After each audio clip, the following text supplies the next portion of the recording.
इसको फंसा रहे हैं, कभी उसको फंसा रहे हैं।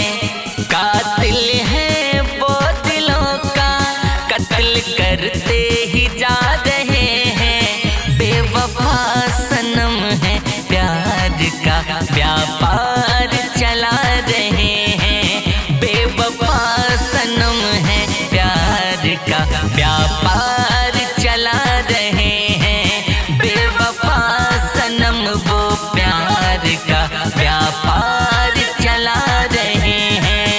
व्यापार चला रहे हैं।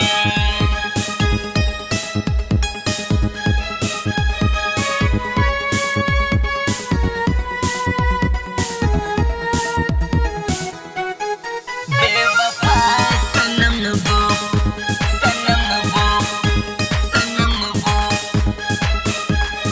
फितरत है उनकी लोगों को बस जाल में फंसाना। बनते ही काम चल देते हैं करके कोई बहाना, करके कोई बहाना। फितरत है उनकी लोगों को बस जाल में फंसाना। बनते ही काम चल देते करके कोई बहाना। लुटते हैं लोग सबको गम का जहर पिला रहे हैं। बेवफा सनम है, प्यार का व्यापार चला रहे हैं। बेवफा सनम वो प्यार का व्यापार चला रहे हैं।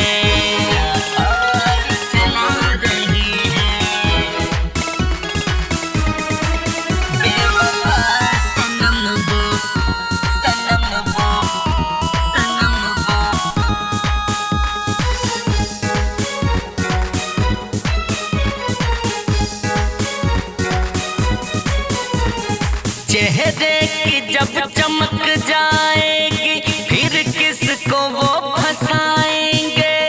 महसूस होगा उनको तब बैठ के वो पछताएंगे, बैठ के वो पछताएंगे।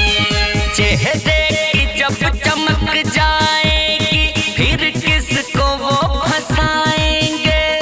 महसूस होगा उनको तब बैठ के वो पछताएंगे।